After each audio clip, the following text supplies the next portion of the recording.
Serial Kitab Tauhid bagian 13. Ternyata ini rahasianya, jalan pintas menuju surga. Perjalanan di akhirat adalah perjalanan yang panjang. Untuk menunggu proses pengadilan Allah Subhanahu wa ta'ala butuh waktu yang sangat lama. Bayangkan saja, sehari ketika itu sama dengan 50.000 tahun di dunia. Sebagaimana disebutkan dalam hadis Abu Hurairah radhiyallahu ta'ala anhu dalam Sahih Muslim. Selama penantian itu, situasi sungguh menakutkan dan mencekam. Kita butuh perlindungan dan keamanan dari Allah. Kita butuh naungan Allah. Ketika diadili di hadapan Allah pun, kita akan merasa kerdil. Akan ada rasa takut, rasa yang mencekam, menggerogoti jiwa. Orang-orang kafir bahkan berharap jadi tanah di hari itu. Setelah pengadilan Allah, hanya ada 2 tempat kesudahan, neraka atau surga. Tidak ada tempat yang ketiga. Belum lagi bentangan jembatan di atas Jahannam yang harus dilalui sebelum menuju surga. Tak ada jaminan selamat melewatinya. Namun tahukah Anda bahwa ada amalan rahasia untuk melewati semua kengerian di hari itu untuk langsung menuju surga dengan selamat? Ibnu Abbas radhiyallahu ta'ala anhu meriwayatkan bahwasanya Rasulullah SAW pernah bersabda di hadapan para sahabat, yang artinya, telah diperlihatkan kepadaku sekumpulan umat. Aku melihat ada seorang nabi dengan umatnya yang jumlahnya tidak sampai 10 orang. Aku juga melihat seorang nabi yang hanya punya 1 atau 2 pengikut. Bahkan ada nabi yang sama sekali tidak memiliki pengikut. Kemudian diperlihatkan kepadaku sekumpulan besar umat. Aku menyangka itu adalah umatku. Dikatakan kepadaku, itu adalah Musa dan umatnya. Lantas aku melihat sekumpulan umat dengan jumlah yang sangat besar. Kemudian dikatakan kepadaku, ini adalah umatmu. Di antara mereka ada 70.000 orang yang akan masuk surga tanpa hisab, tanpa perlu diperiksa dan diadili di padang mahsyar, dan tanpa adab. Kemudian beliau SAW bangkit lalu masuk ke rumah. Terjadi pembicaraan yang ramai setelahnya di antara para sahabat. Perihal siapakah mereka 70.000 orang tersebut?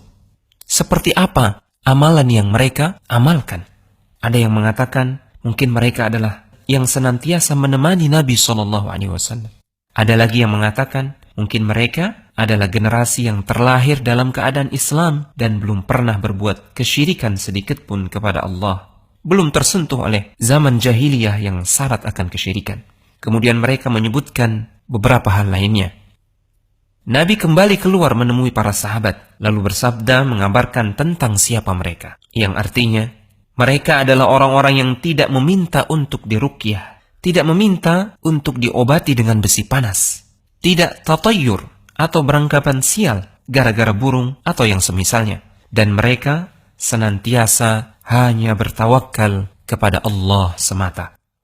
Salah seorang sahabat yang bernama Ukashah bin Mihsan radhiyallahu ta'ala anhu lantas berdiri seraya berkata, "Duhai Rasulullah sallallahu alaihi wasallam, doakan agar aku termasuk mereka." Rasulullah sallallahu alaihi wasallam bersabda, "Engkau termasuk di antara mereka."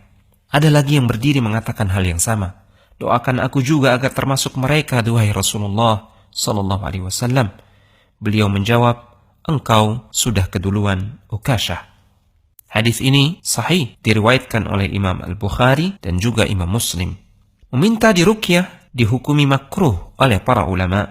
Beda dengan berinisiatif meruqyah seseorang yang membutuhkan.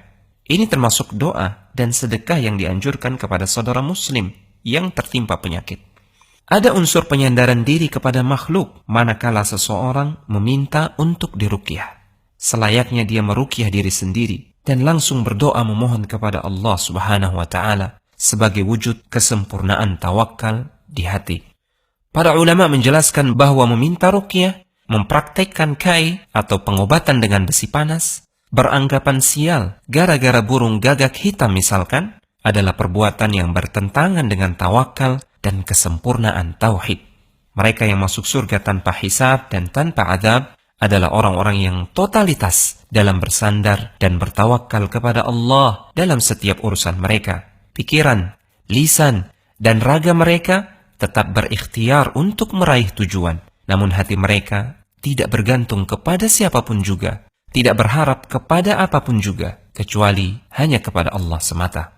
Inilah sifat-sifat mereka yang akan melenggang ke surga tanpa hisab dan tanpa adab. Semoga Allah menjadikan kita di antara mereka. Telegram channel Kristal Iman.